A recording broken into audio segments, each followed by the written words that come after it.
nanimino ny fanavotany Kristy. Zay hoe ny loahevitra nevitsika tamin'ny volana avril fa ty volana mety kosa dia mampiorina ny mino ny hery ny fanahy masina. Anio alatsinainy fa 17 ny volana Mea fa 2024 andro faharoa amin'ny herinandro ny fanahy masina satria omaly alahady no voalohany amin'izany. Andeha idiran'Andriamanitra isika ray havana ao anatin'izao fanatrehanany herinandro ny fanahy masina izao ka ny salamo fa 7:20 no isika midiran'Andriamanitra. Salamo fa 7:20 ny andininy fafolo sy faharoambin'ny folo no vakitsika. Ho amin'ny fanahinareo ane ny fahasoavany Jesosy Kristy Tompo. Amen. Isika rehetra idiran'Andriamanitra manao hoe ianareo zay tian Jehovah mahakala ny ratsy, miaro ny fanahin'ny olony masina izy ary mamonjy azy amin'ny tanany ratsy fanahy. Ny fahazavana no voafafy ho an'ny marina ary ny fifaliana ho an'ny mahitsy fo. Mifalia amin'ny Jehovah ry olo marina ary miderana ny anaran'ny masina.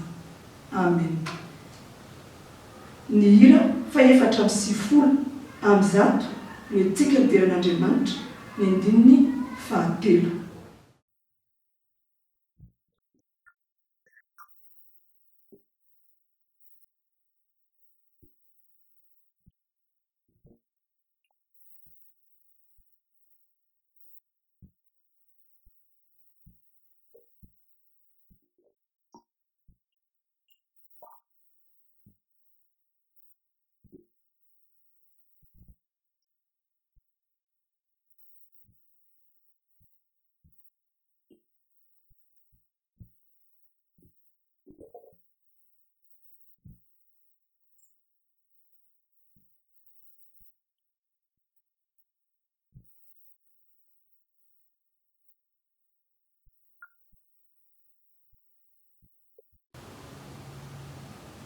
Ry Tompo Andriamanitra tsara indrindro,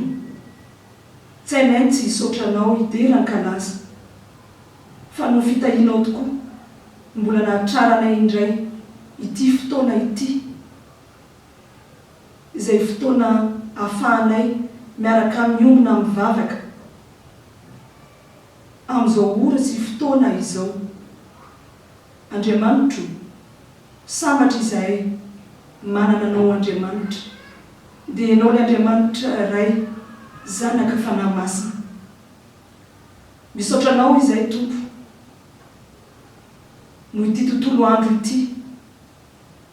no ny amin'izao takariva izao. Misaotra Andriamanitro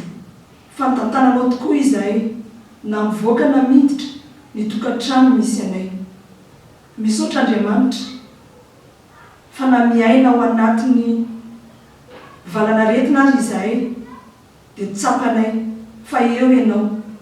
manasitrana anay na ny nofinay na ny fanahinay.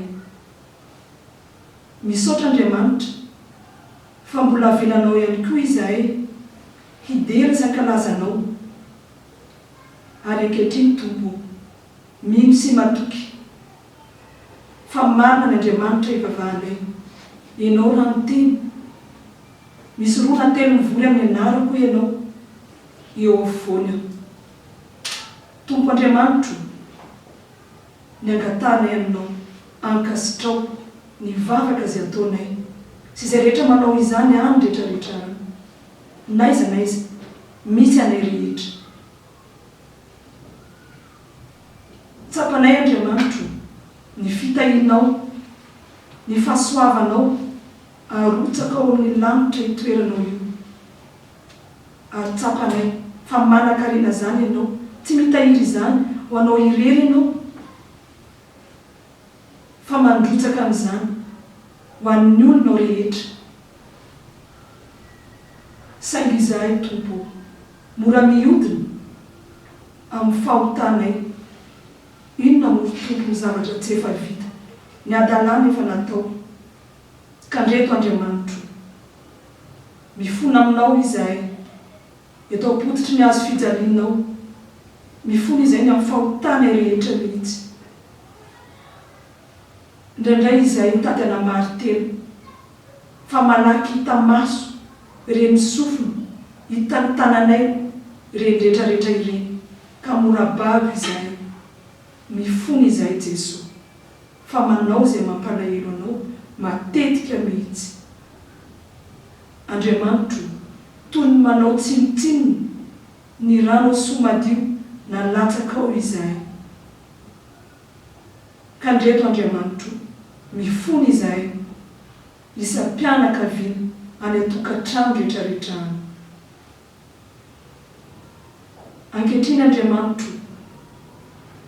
matsapa koa izahay fa no fitahinao no mbola ahafahanay amaky sy hiaino ny teny soratra ho masina tsy nataonao diso anjara amin'izany izahay misaotra rery-tovo ary mino sy matoky fa manana ny fombanao ianao hitenenana amin'ireo olonao rehetra na aiza na aiza misy azy ireny eny Andriamanitro na ireo marary any amin'ny toerana rehetra misy azy aza fa ankehitriny raha maky izany izahay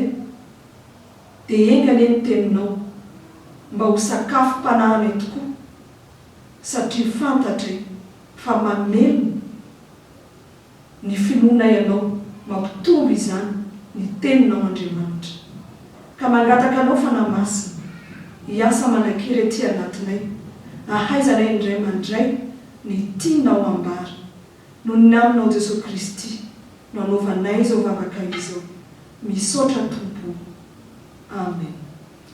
Ny teny izay voalahatra hovakitsika dia ho ny Petera voalohany toko fahaefatra Petera voalohany toko fahaefatra ka ny 9:12 ka hatramin'ny 9:40 mivaky toy izao amin'ny anaran'i Jesosy ry manala azagaga noho ny fizahan-toetra mamay izay mahazo anareo fitsapan-toetra ary aza atao zavatra mahagaga manjoa anareo izany fa araka ny ombonanareo fijaliana amin'ny Kristy dia mifalia mba hiraviravonareo indrindra amin'ny fisehoan'ny voninahiny sambatra ianareo raha ratsiana noho ny anaran'i Kristy fa ny fanahin'ny voninahitra dia ny fanan'Andriamanitra mipetraka ao aminareo fa aoka tsy hisy ao aminareo hijaly satria mpamono olona na mpangalatra na mpanao ratsy na mpiraharaha ny amin'olona fa raha misy mijaly satria kristiana dia aoka tsy homenatra izy fa aoka nkalaza an'Andriamanitra amin'izany anarana izany izy ray masino manamasinanay amin'ny fahamarinana ny teninao ny fahamarinana amen. Mialohan'ny hitondran'ny mpanompina ny fampianarana ry avana dia andeha ny hira fa 100 no ataontsika ny 9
fangaraba tsika rehetra rehefa milalatra satria ty herinandro ny fanahy-masina ity ary dia andro voalohany eo anatin'izany herinandro ny fanahy-masina izany no tsika anio dia ny alatsinainy dia faly mamangy antsika amin'ny aran'i Jesosy any atokantrano any ary manonona ny fiadana ny tompo sy ny fifalian'ny fanahy-masina amintsika rehetra Ny andro voalohany amin'ity herinandro natokana ho an'ny fanamasina ity dia amavahantsika aloha hevitra mandrakariva moa rehefa mankalaza ny tompo isika no ny herinandro masina, zany hoe herinandro masina mipasika dia miainga amina perikopa toriteny na famoasana ny toriteny. Fa rehefa mandrafitra kosa isika ny herinandro ny fanamasina dia mandrakariva ny aingan'ny fitreketana ny ara-panahy dia loha hevitra fampianarana. Ary rehefa ny herinandro ny krismasy tsika na ny herinandro sambatra dia amin'ny alalana toriteny na fihetsika na rindrakira ataon'ny sambatra. Ka amin'ity herinandro ny fanamasina ity zany dia mikasika ny fanamasina indrindra no ianarantsika. Ka izao alatsinainy izao isika dia ny loha hevitra dia ny fanamasina sy ny toriteny mba amin'ny fampianaran'ny fiangonana. Ny loha hevitra izay hovavahantsika mandritra ny herinandro ny fanamasina ity dia ireo fanontaniana manitikitika ny mpino, manitikitika ny kristiana manodidina ny fanamasina. Ka anio zany dia ny ariva zany izao alatsinainy izao dia mikasika ny anjara toeran'ny fanamasina amin'ny toriteny, amin'ny fampianarana, amin'ny fampianaram-pianarana maro samihafa atao anatin'ny fiangonana. Ny fampianaran'ireo mpanitsy ny fivavahana dia efa nanazava izy satria mitorana mipetraka tokoa ao anatin'ny fiainan'ny mpino ny hoe zava-fampianarana zany ve tena avy amin'ny fanamasina sa tsy? Zava-fampianarana zany ve tena avy amin'Andriamanitra sa tsy? Fanontaniana mety mipetraka ao anatin'ny sain'ny mpino na ao anatin'ny fiarahamonina mihitsy ny mamantatra ny hoe araka ny sitrapon'Andriamanitra ve zany fampianarana zany? Tena marina ve zany fampianarana zany? Tena izy ve zany fampianarana zany? Dia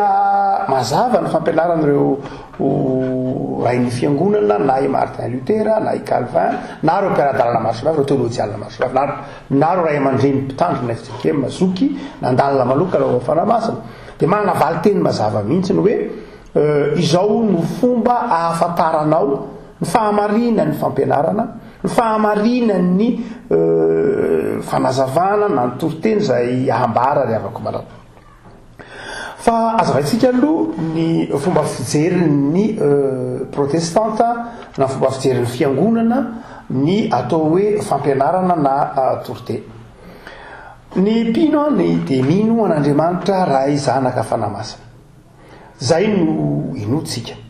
Ary ireo Andriamanitra ray zanaka fanamasina na ny Andriamanitra ray zanaka fanamasina zay inotsika amin'ny Trinité dia Andriamanitra zay any an-danitra, mazava io. Nefa koa Andriamanitra mitoetra amintsika. Raha Andriamanitra mitoetra amintsika dia tsy hoe Andriamanitra mipetraka hitamaso ao am-piangonana na mipetraka hitamaso mandendeny amin'ny arabe, tsy izay ilay Andriamanitra telo zairay, fa Andriamanitra mitoetra ao anatin'ny olona. Tsy mipetraka amina zavatra hoe izy eo ambony latabatra sanatria ve, sa eny ambony sezam-piangonana ve, sa eny ambony etagera sanatria, tsy izay ilay Andriamanitra. Fa Andriamanitra mitoetra ao anatin'ny olona. Ary io Andriamanitra mitoetra ao anatin'ny olona nefany dia Andriamanitra velona miasa miteny. Ary dia ny fanazavana azy dia izao rehefa ko malala. Lay Andriamanitra izay inontsika zany dia efa nanafatra antsika eo amin'ny filazan'ny tsaramasina araka anjaona tamin'ny alalan'i Jesosy teny manao hoe izay mivavaka amin'Andriamanitra dia mivavaka amin'ny fanahy sy ny fahamarinana. Mitoetra tsara izay iteny izay ny hoe izay mivavaka amin'Andriamanitra dia mivavaka amin'ny fanahy sy ny fahamarinana. Ny fifamatoran'ny fanahy, ny fifamatoran'ny fanahy sy ny fahamarinana zany eto dia tena zava-dehibe mihitsy tokoa. Mifamatotra ny fahamarinana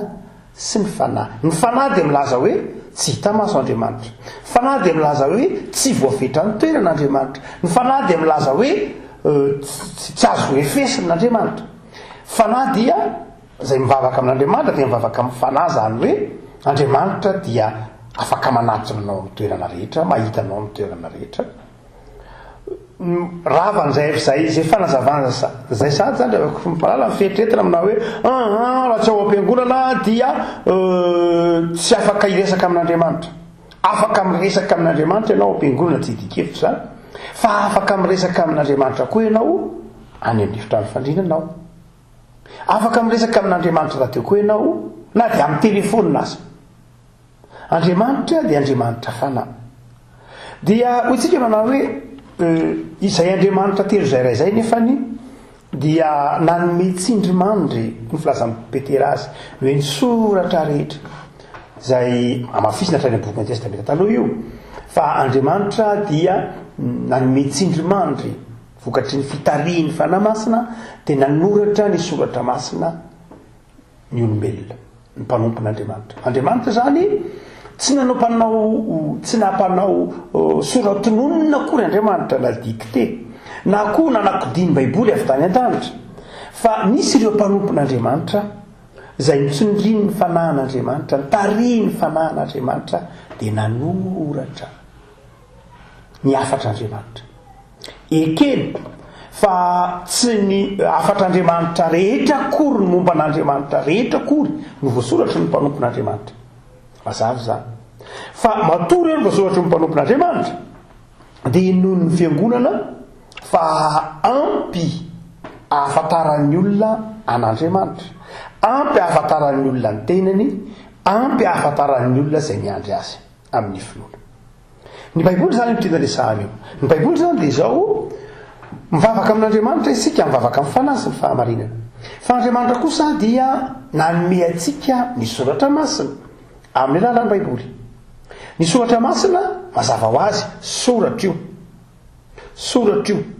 Marina loatra fa ny soratra vo 10,000 taona lasa zay. Ekena fa ny soratra dia 10,000 taona lasa zay. Andriamanitra efa fitapitrisa taona nefa nisy. Andriamanitra efa nahary ny olombelona 7 taona lasa.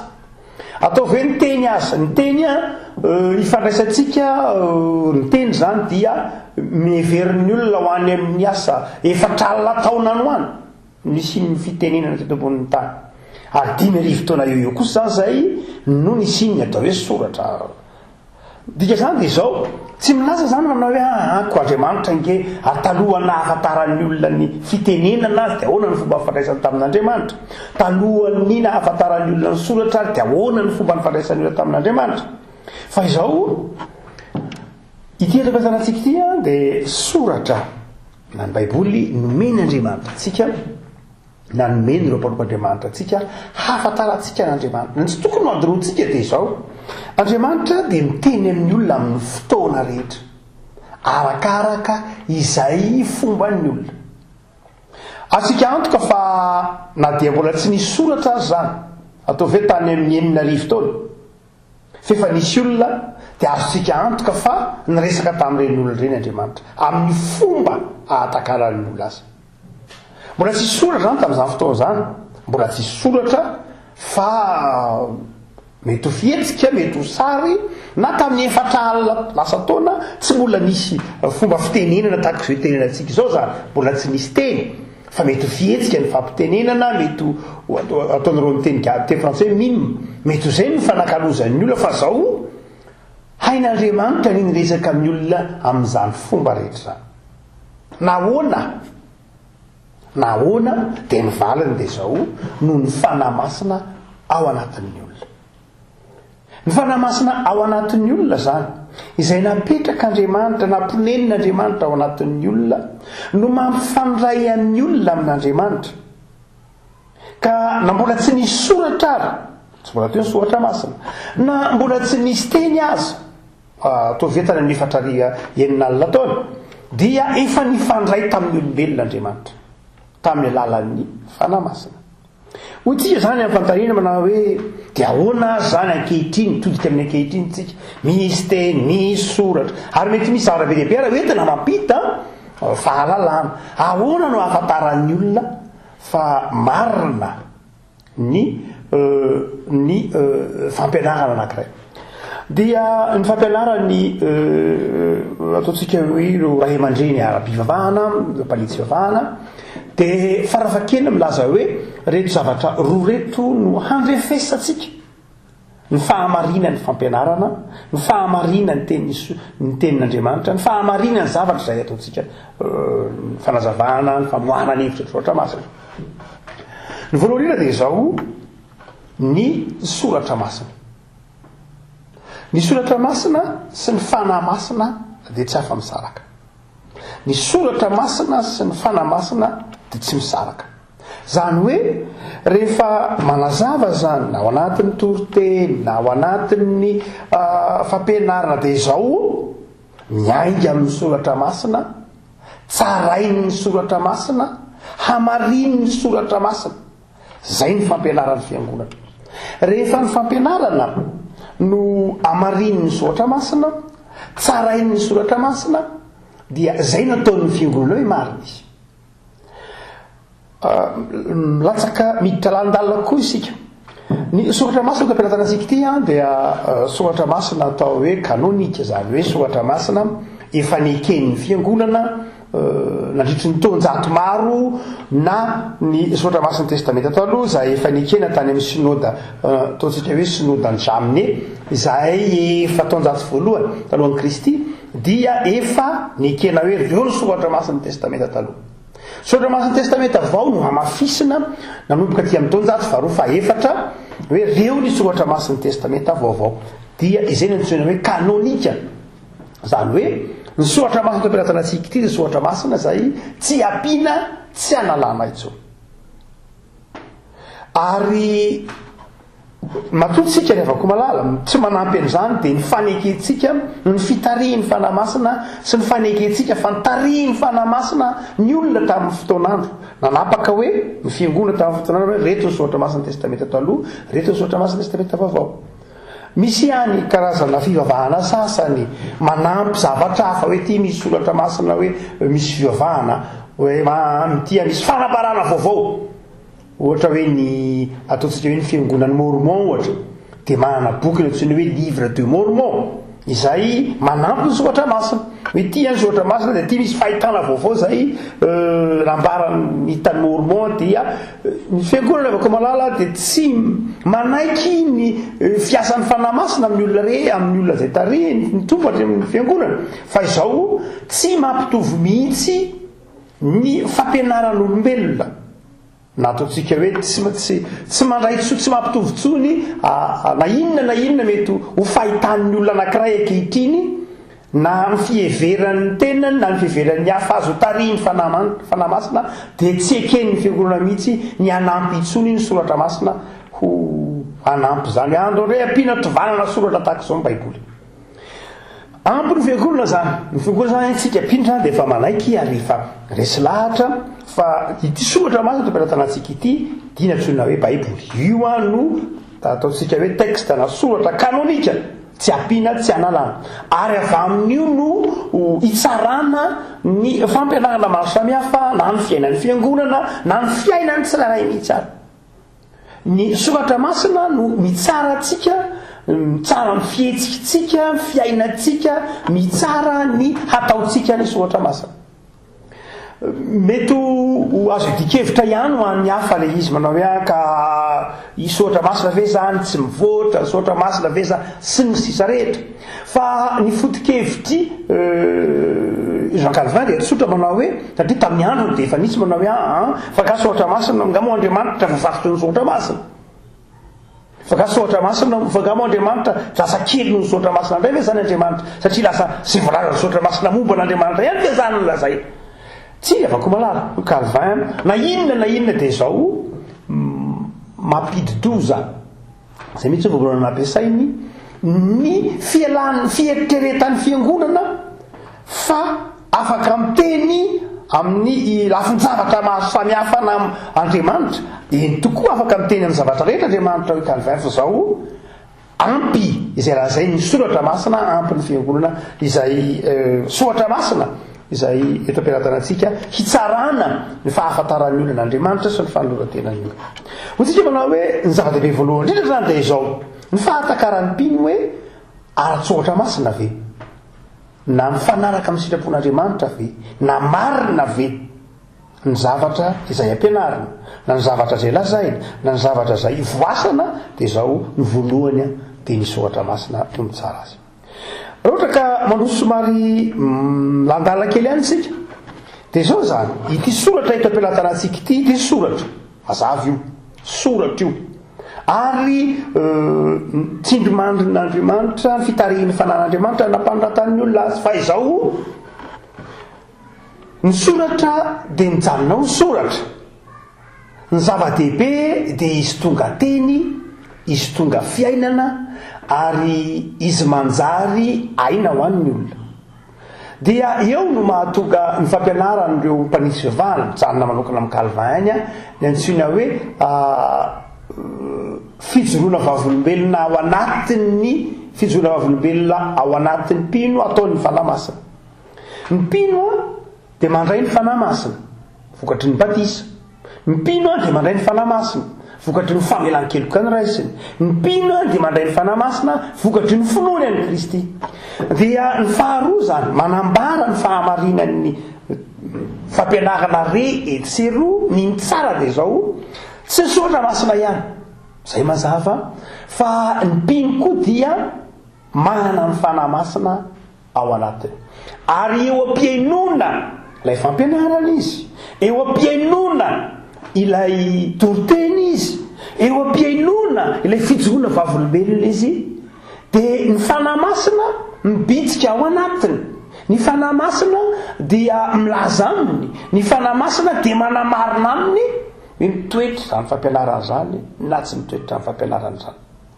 Misy fisalasalana be mihitsy ao anatin'ny mpino raha ohatra ka tsy mifanaraka amin'ny sitrapon'Andriamanitra. Misy ady ampanahy ao anatiny ohatra ny hafahafa zany fampianarana zany. Tsy resaka fanabeazana io, tsy resaka hoe éducation hoe zay ny anabeazana anaika, fa tena misy mihitsy fanahy samy hafa. Lay fanahy nanaovana batisa azy, lay fanahy ninony, ilay fanahy niraisiny tamin'ny famelan-keloka dia fanahy mitoetra ao aminy. Ka zay fanahy mitoetra ao aminy zay koa ny fanahy mampiteny ny mpitoroteny, izay koa ny fanahy mampiteny ny fiangonana sy ny fampianaran'ny fiangonana, izay fanahy ao anatin'ny fiangonana zay ihany no fanahy ao anatin'ilay mpiaino. Dia amin'izay fotoan'izay dia mifanitsy sy mifanojo ilay fanazavana. Ilay soratra masina zany etsekilany ao anatin'io no amoasana ilay fampianarana, ao anatin'io no hitsarana ny toroteny, ny fampianarana, ny zavatra lazain'Andriamanitra araka ny soratra masina io. Fa izao ao anatin'ny mpino koa dia misy ny fanahy masina, mitoetra amin'ny fanahy masina. Roa zany no mitranga ho tsika hoe ilay mpampianatra zany, ilay mpitoroteny zany, ilay mpanao famelam-piaran-kevitra zany manana ny fanahin'Andriamanitra izy. Ny mpiaino kosa ny fiangonana toerany fanahin'Andriamanitra izy. Dia amin'izay fotoan'izay mifanitsy reo, mifanojo reo, ary dia fantatry ny mpino io ny teneniny zay matonga ny tenin'i Jesosy manao hoe ny ondriko miaino ny feoko, ary ny ondry dia mahafantatra ny feon'ny mpiandry azy. Zany hoe fantatry ny fiangonana, fantatry ny fiangonana amin'ny alalan'ny fanahy masina ao anatiny ny hoe feon'Andriamanitra zany, tenin'Andriamanitra zany. Mety ho tenin'olombelona satria olombelona no miteny eo, fa ny sofon'ilay olona no miaino ny feon'olombelona, fa ny fanahy ao anatin'ilay olona kosa mahatakatra izay hoe fampianarana mifanaraka amin'ny tenin'Andriamanitra zany. Noho zany dia izao io lafin-javatra io no mahatonga ny fiangonana zany alohan'ny anaovana fotoam-pivavahana,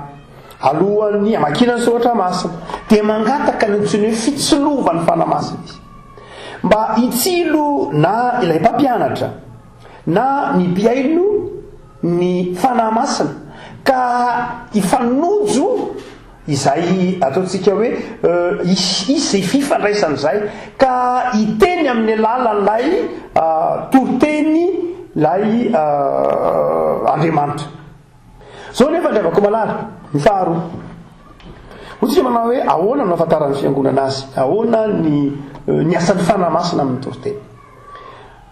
Nahoana dia manamarika mandrakariva ny mpitoroteny, manamarika mandrakariva ny mpampianatra ny maha izy azy. zay efa hita ao amin'ny soratra masina io. Paoly ny teny amin'izany amin'ny Korintiana voalohany doko faharoa manao hoe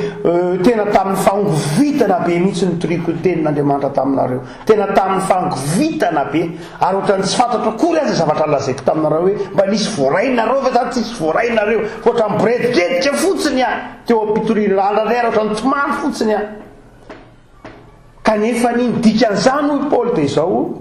mba iorenina ny finoanareo tsy amin'ny fahaizan'ny olombelona, tsy amin'ny fahendren'ny olombelona. Raha mantsy avako malala ny fiangonana dia metimety manao hoe ny fahaizan'ny mpitoriteny na ny fahaizan'ny mpandahateny no zava-dehibe.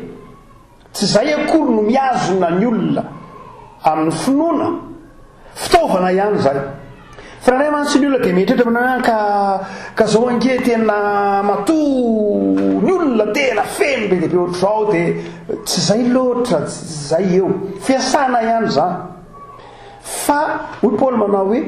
tena za ange nitoriteny tamin'ireo tany Korinta tadidiko mihitsy fa tena ohatrany natahotra ary tsy haiko azy zay lazaiko tao hoe tamin'ny tahotra nangovotra sa naninona, fa zao mba hatonga nareo hitoetra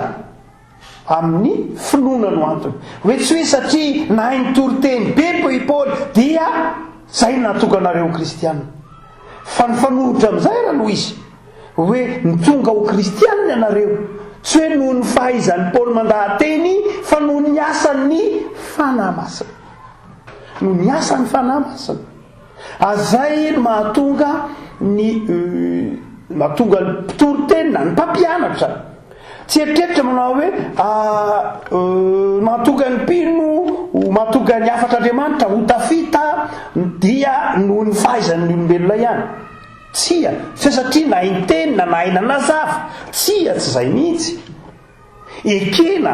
fa ny saina tsika efa mivolavolain'ny toe-tsaina cartésiana, mivolavolain'ny logika ny Aristote, mivolavolain'ny toe-tsain'ny université, mivolavolain'ny W tsekoly, dia matetika mihaino ny soratra masina amin'ny lafin'ny lojika hoe zao zany azo tsara mihitsy, azo ny saina. Eny tokoa, zava-dehibe zay, tsy dintsika hevitra zay fa ilainy zany satria nomen'Andriamanitra saina isika dia izao mila azotsika ny zavatra zavaina. Fa hoy Paoly manao hoe tsy ny saina ihany akory ny zava-dehibe, ny saina mahatonga anao manana fahafantaran-javatra, fa ny tena miazona lay fahafantaranao sy ny finoanao dia ny asan'ny fanahy masina irery ihany. Ny asan'ny fanahy masina irery ihany no miazona ny finoanao. Ary eo zany no tiana lazaina manao hoe ny fanahy masina sy ny toriteny dia zava-dehibe ny fahatsapan'ny mpino sy ny fahatsapan'ny mpitoriteny, fa tsy ny saina maha-olombelona akory no mahatonga ny olona hatakatra ny sitrapon'Andriamanitra, fa ny asan'ny fanahy masina irery ihany. Ary ilaina ny fiomanana mazava ho azy ny mpitoriteny, te miomana izy, mamaky boky izy, manao zavatra maro samihafa izy, fa izao ny tena zava-dehibe dia izao ny fanekeny iasan'ny fanahy masina.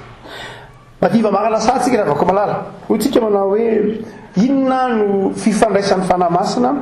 sy ny toriteny na ny fampianaran'ny fiangonana. Rehefa takatsika tsara zany fa zao manao hoe ny toriteny dia avy amin'ny soratra masina, ny toriteny dia avy amin'ny soratra masina no akana azy, ary io ndraindray mahatonga io no mahatonga ny hoe rehefa misy manjoro eny dia ray ataon'ny olona tononkirana ny anatin'ny veripara, anaty filazana manjora ray tononkira, tsy maninona akory zany, mety ho tononkirana ataony ao, dadara mety ho ataontsika hoe citation na zavatra mety ho nanaitra le olona, tsy maninona safidin'ny olona zany, tsy voatery mihitsy tsy azon'ny fiangonana terena mihitsy ny olona ka teny any tsy maintsy adidy soratra masina natao anaty veripara, tsy voatery mihitsy, tsy zay. Tsara kokoa izy raha soratra masina satria milaza ny fiainan'ny olona, tsara kokoa ny soratra masina, fijorona vavolombelona zany. Fa mety misy olona manana safidy afaka manokana, fa izao rehefa hoentinao am-piangonana lay olona dia tsy ilay tenitenen'ilay olona mihitsy akory no tirin'ny fiangonana.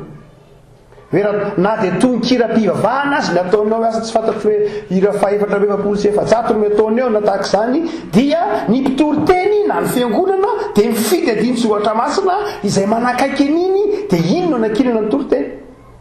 mety miteny citation izy na anditsoatra masina mety asa tsy fantatro miteny ohatra hoe asa tsy nisy ninina raha tsisy Andriamanitra rien sans Dieu ohatra fa zay de zay tsy anaty tsoatra masina fa mitady adin-tsoatra masina kosa ny fiangonana hotoriana mandritry ilay manjoa na hotoriana mandritry ilay mariazy fa tsy ny fahendren'olombelona zany na tsara takininina azy ilay tononkalo na tsara takininina azy ilay citation dia tsy iny akory hotorian'ny fiangonana fa ny soratra masina ihany afaka ampaherezana ny mpino fiditsoatra masina rehefa misy zavatra tahaka ireny tsy maninona ny fiditsoatra masina fa raha sanatria mety tsy mifidy an'izay izy safidy tsy maninona akory tsy afaka miteny izy koa tsy mahazo mihitra atao am-piangonana na ny manjoanareo rehefa tsy aditsoatra masina natao ato dia azo zany tsy malalaka ny safidy eny ny olona fa ny fiangonana kosa zay rehetra torinina ao anatin'ny fiangonana dia miainga misoatra masina ary amarinina misoatra masina tsy soatra masina rehefa miteny hoe fanamarinana misoatra masina dia tsy toko anankiray akory fa ny soatra masina manontolo mihitsy zany hoe ara-tsoratra masina ny soatra masina manontolo no manamarina azy dia izao tsika teo ny faharoa zay tahaka ny efa namitiny azady aza dia ny asa ny fanahy masina ny fanahy masina zany dia mbitsibitsika tao anatiko dia mbitsibitsika ao anatinao ary io ny mahamarina ny tenin'ilay rangahy anankiray ntsona hoe kalbal raha naresaka momba ny toriteny na ny révélation ary izy n'Andriamanitra ny fanehoan'Andriamanitra sy ny fanambaran'Andriamanitra toy izy manao hoe Andriamanitra nge mandray riske mametraka ny teny eo amin'ny vavan'ny olona mazava tsara mihitsy kosa zany hoy Jesosy manao hoe aza manahy ianareo fa ny fanahy masina no ametraka ny teny eo am-bavanareo zany hoe miomana ny olona mazava ho azy tsy mora akory ny hoe manomana fampianarana antsasakadiny mety adiny 3 adiny 5 azy na ny manana fampianarana antsasakadiny raha mampianatra ny katekista na ny mpiandry na ny mpitoriteny na ny mpitandry na ny mopera dia manomana izy mitolonam-bavaka izy mijara be dehibe fa nampianarina azy fa izao hoy ny tompo manao hoe ny fanahy masina no mametraka an'ilay teny eo am-bava no mametraka an'ilay teny eo am-bava lay soratra avy ao anaty soratra masina Andriamanitra Jesosy dia tonga hoy ny filazany zao ninazy ary ny teny dia tonga nofo tsy hoe tonga soratra akory izy fa tonga teny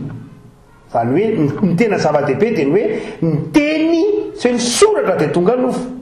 fa teny zay lay teny Hébreu mandrakariva amin'ilay matotore dabara zany hoe ny tena zava-dehibe ity soratra ity zany mijanona ao soratra masina fa rehefa nifidy mpanompon'Andriamanitra Andriamanitra ka miasa ao anatin'ny fiangonana dia ity teny eto ambanimasitsika ity soratra eto ambanimasitsika ity manjary teny dia manjary fiainana manjary teny dia manjary fiainana mijaly mamaky soratra masina tsika zao atao hoe jaonina toko 70 dia mamaky tsika soratra io fa tonga teny io satria apetrak'Andriamanitra eo amin'ny vavan'ilay mpampianatra na ilay mpanabe ilay teny ary apetrany ao am-pon'ny fanahy masina dia mahay miaino ilay tenin'Andriamanitra ilay mpino farany ary inona no mety ho fivilian-dalana ka tokony hosorohana manoloana izany rehetra zany zavatra efatra voalohany dia zao ny fivilian-dalana ka tokony hosorohana dia manomboka any amin'ny fieverana sy ny ataontsika hoe ny mpampianatra raha ilana ny fitandreman'ny mpitoriteny satria Andriamanitra no mametraka ny teny eo amin'ny vavany midika zany mbola ho tsarain'Andriamanitra izy ho Jakoba mbola ho tsarain'Andriamanitra izy noho zany dia ny mpitoriteny ny mpampianatra dia tokony hatsiaro fanetretena sy fiomanana fiainana fampitolona amin'Andriamanitra mba ahatonga ny fiasan'ny fanahin'Andriamanitra eo amin'ny tenan'izy mpitoriteny midika zany dia zao mila fiomanana io mila fiomanana hampanahy io ary mila fanetretena io zay ny tandrify ilay mpampianatra fanetretena fiomanana fanekena ho ampiasain'ny fanahin'Andriamanitra fa ny faharoa dia zao ataontsika hoe mety ho fivondalana ka ilana dia fivondalana zany dia zao mety misy miteny anka zay teny anketaka dia ken'Andriamanitra foana tsy zay ka Andriamanitra mampiteny mpanompony fa ianao tsy mahazo manao kitoto satria hoe Andriamanitra mampiteny dia za tsy miomana za tsy manao ninninina sy ity dia manjary manimba satria fantatry ny fiangonana ihany tsy zany no izy miteny foana ianao sanatsy misy an'izany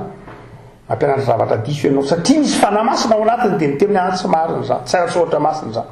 fa ny fivondalana ka mety hotandremana koa dia ho an'ny fiangonana raha zany fiangonana mety hoe mety mijery olombelona eo amin'ilay mpitoro teny hoe tena ohatrany tsy mahay ilay mpitoro tenynay ohatrany tsy azonay ilay zavatra ny teny dia ray mety ho zay mety ho fivondalana fa izao ny tokony fantatry ny fiangonana dia izao Andriamanitra dia mety miteny amin'ny olona rehetra mety tsy azo ny sainao ilay lojika mety tsy azo ny sainao izy eo fa ilay fanahy masina ao anatinao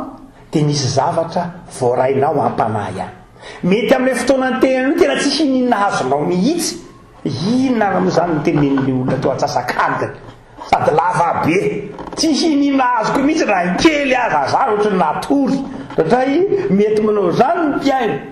fa izao iny tokoa le sainao zany mety tsy nandray ninninina mihitsy asa mety mpitranga zany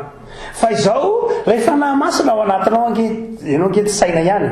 fa manana fanahy ianao ary misy zavatra nraisy ny fanahinao teo ampipetrahana teo mety natory angamba ianao tsy maninina zaza miteny mahazo matory fa mety ho misy zavatra nraisinao teo anatin'ny fotoana fa ity amin'ny fotoana anankiray tsy eritreretanao azy ara dia misy zavatra mivelona sy tadidiny fanahanao any anaty any ny fieritrretana zany manao hoe tsy maintsy toroteny tsara rindra be no andrasana tsy maintsy zavatra milamina be ekena fa zay tokoa noho izy satria tsika inianatra tamin'ny université satria tsika ohatr' zao fa mety misy lafiny zavatra mihitsy tenen'ny Paoly manao hoe tena miredidredika fotsiny a fa zao misy zavatra voarainareo ihany satria tsy ny sainareo no mandray azy fa ny fanahy ao anatinareo no mandray azy zay matoka hoe aza de ka miangona fa ndray masy misy manao hoe tena raha vao tsy pasteur aleo za tsy azoko mihitsy na rehefa tsy anina eny tokoa dra maha olombelona zany fa na koa dia manana fironana fiangonana itsara hatrany tsy mety zakambe mampatory zay tsy raha tsy naray ninnininy izy milaza fa tsy naray ninnininy ianao amin'ilay sainao zay fa lay fanahy masina ao anatinao zay mamelona anao dia naharay zavatra tamin'ny tenen'ilay olona teo ohatsika manao hoe ny fivondalana dia lay manana fironantsika dray mijery lay mpitoriteny amaha olombelona fotsiny azy fa tsy tokony adonotsika fa tsy lay tenin'olombelona akory ny miazona amin'ny finoantsika fa ny fanahan'Andriamanitra sy ny tenin'Andriamanitra zay miasa tsy manamaivana mihitsy akory reto paster ny fiomanana ny fahaiza miteny ny fahaiza mandahatra ny fahaiza mampianatra fa izao tsy ireny akory no miazona ny finoantsika fa ny tenin'Andriamanitra sy ny fanahan'Andriamanitra miazona ny finoantsika ny fahatelo zay mety ho fivondalana dia ka tokony ho tandremana amin'ny ataontsika hoe ny fienona ny fampianarana dia indraindray ny fahatelo dia izao ny fieveran'ny mpino indray manao hoe tsy maintsy olona manokana ihany zany no afaka mitoriteny tsy maintsy ny olona ataontsika hoe olona sokajin'olona manokana ihany mitoriteny ohatra hoe mpitandrina ny mopera eny tokoa reny olona ireny a dia natsoin'Andriamanitra ho amin'izany izy fa nomeza-pahasoavany io mazava fa ny antsoina hoe fampianarana mpino a dia tsy voatery loatra ho lay ety ambony pilipitra ihany fa ny dinidinika ifanaovanao amin'ny mpiarabelona aminao ny dinidinika ifanaovanao amin'ny ampiaramiasa aminao reny a dia toriteny velona ny antsoina hoe dinika pastoraly na atao hoe cure d'âme somary efa tranenena mbola hoe cure d'âme dia hoe dinika pastoraly fa indray ianao a miresaka amin'ny namanao satria manamanjoy satria misy zavatra tralalofana dia manao cure d'âme aminy ianao miresaka aminao satria fa hoana dia fataranao izy dia ianao zany manasitra anazy izao zany zavatra mitranga zao manampy azy ianao satria ianao kristiana mamboraka zavatra mavesatra aminao izy amin'izay fotoan'izay noentinao mamboraka no entinao manasitra anazy dia tsy ny hoe zao akiny lazay ny gazety basy vavana zao lazay ny gazety midi momban'io fa ianao mampinonao raha manasitrana olona mandalo zavatsarotra ka manasitrana azy amin'ny alalan'ny resadresaka sy diindinga dia ny soratra masina nampiasainao amin'izay fotoan'izay mitoro-teny ianao amin'izay fotoan'izay dia manambara ny tenin'Andriamanitra ianao dia le olona avy miresaka aminao manao hoe misaotra fa tena azoko tsara misaotra fa nahery ahy misaotra fa azoko ny dikany satria ilay fanahy masina tao aminao dia nampiteny ianao teo amin'ny vavanao ary nahatonga azy nandray zavatra avy amin'ny vavanao mifanity zay indraindray ndika zany fivena dia hoe aza mietreritra manao hoe natsoina hoe toroteny sy ny fampianarana dia raha atao ery ambony ery ekeny pitedikevitra zay fa ianao piny koa dia misy fotoana mitory ny tenin'Andriamanitra amina dinidinika ataonao amin'ny namanao ka raha mehitra amin'ny azy asy tsy mentika zany zasy tokony toroteny fa impirevany ny toroteny moa anao zao atao ve 70 taona ianao 70 taona atao ve niangona 10 taona atao ve niangona 15 taona anatin'ny herintaona dia toroteny firy ny renao dia tsisy anankiray voaverinao ve ditsika manao hoe ny fieritreretana manao hoe ny mpitoroteny ihany ny mpitoroteny aloha dia efa mpitoroteny iny tsy edikevitra fa ny mpinitsy raha avokoa dia mpitoroteny na tsy eny ambony pilipitra azy fa mitoerana maro samihafa dia ny mpiny rehetra dia tokony ho mpitoroteny mpanazava ny sohatra masina amin'izay mety ho sehatra tandrify azy avy sy hitariny fanahy masina azy amin'izay mety ho sehatra verina tsara amin'izay mety ho sehatra hitariny fanan'Andriamanitra azy mety mananamana izy dia mety sehatra kely io tsy manino mety amin'ny zanana izy mitoroteny mety amin'ny zanana izy no mitoroteny hoe zao anaka nala fanadinana ianao dia zao anaka ny tenin'Andriamanitra mombanao amin'izay sehatra izay dia efa toroteny na fampianarana izay ny fieritreretana zamanao hoe ny toroteny dia azokazon'olona vitsy ihany ny manana zay fa efa n'izay dia diso fa ny mpino rehetra dia tokony manana fahafahana na manana adidy mihitsy ara hitory ny tenin'Andriamanitra amin'izay mety ho sehatra misy azy na kely na lehibe farany dia ny tokony ho tandremana dia ny ampiainona ny toroteny na ny fampianaran'ny fiangonana dia ny ataontsika hoe ny fieveran'ny mpino na ny fieveran'ny fiangonana fa amin'indray mandeha iny an'Andriamanitra no miteny Andriamanitra dia miteny amin'ny fotoana rehetra mazava io Andriamanitra dia miteny amin'ny fotoana rehetra meny torotena zany anao androany meny fampianarana anao androany izy zavatra nisokatra tao an-tsainao dia tsy amin'iny indray mandeha iny ihany fa Andriamanitra dia miteny amin'ny fotoana rehetra ary aza mietreritra manao hoe tato aminay any Andriamanitra ny teny androany tena nafinaritra ny fampianarana natrehako tany amin'ny fiangonana zao androany fa zao Andriamanitra ihany koa dia miteny tany ananina tany androany Andriamanitra zany dia zao miteny amin'ny toerana rehetra izy ary miteny amin'ny fotoana rehetra izy raha mantsy itsika voafatotry ny toerana ka manao hoe tena tsy maintsy eto amin'ity toerana ity ihany ianao Andriamanitra hitenenanao eny efa niteto teo amin'ny toerana io Andriamanitra tsy maninona fa aza mietreritra manao hoe raha tsy eto aza Andriamanitra dia tsy hahen'ny feonao mihitsy tsy hahen'ny teninao mihitsy afaka miteny aminao Andriamanitra amin'ny toerana rehetra afaka mampaherenao Andriamanitra amin'ny toerana rehetra atao ve eto fiangonana botately ianao dia miteny aminao eto Andriamanitra mazava ho azy fiangonanao io teo ianao nantsona dia miteny aminao izy fa mety misy fotoana eny farafaran'ny hopitaly ianao dia mbola miteny aminao Andriamanitra eny na taxi be ianao dia mbola miteny aminao Andriamanitra eo am-pijerena télévision na fahita lavitra dia mbola miteny aminao Andriamanitra miangona any amin'ny fiangonana anankiray ianao any am-pivahiny iny dia miteny aminao koa Andriamanitra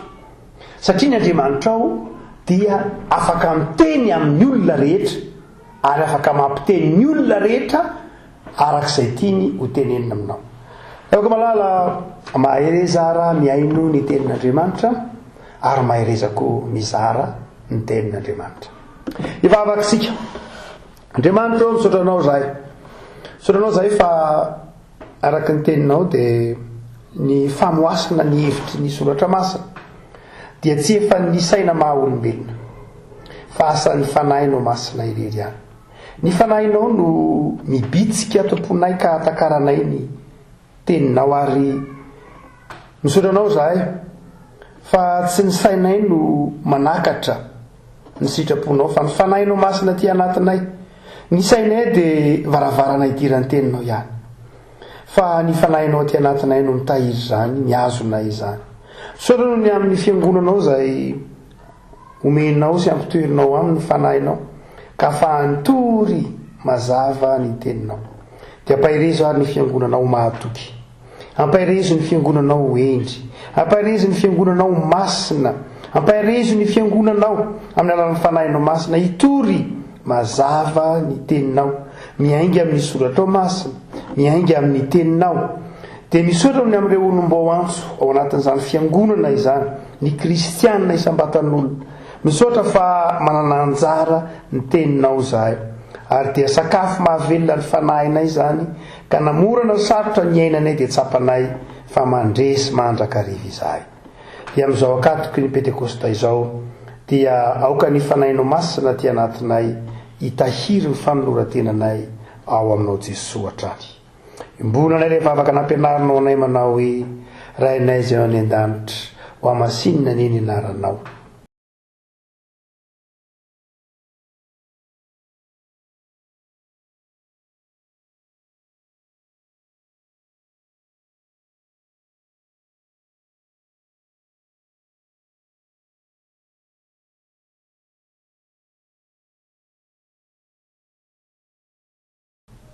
Amen. Mamarana ny fotoana sady izy raha afaka malala raha pitso any faharoatsika dia ny loha hevitra dia ny fanamasina sy ny fifoazam-panahy, ny fanamasina sy ny fifoazam-panahy ao amin'ny fiangonana, ny fanamasina sy ny fantanina petraky ny feleketra ny ara-panahy dia iresak'izaytsika raha pitso ny afaka malala. Mamarana ny fotoanasika dia ny hira fa 890 ny andiny fahatelo sy fahaenina ataotsika dia aorianan'izay nitsodrano 890 andiny fahatelo sy ny andiny fahaenina.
Raha iso nitsodrano ary fahasoavan'i Jesosy Kristy Tompo ny fitiavan'Andriamanitra ray, ny firaisana amin'ny fanahy masina ho aminao, mandehana amin'ny fifalian'ny tomponao. Amen. Andriamanitra ireny voninahitra amin'ny anaran'ny Ray sy ny Zanaka ary ny fanahy masina. Amen.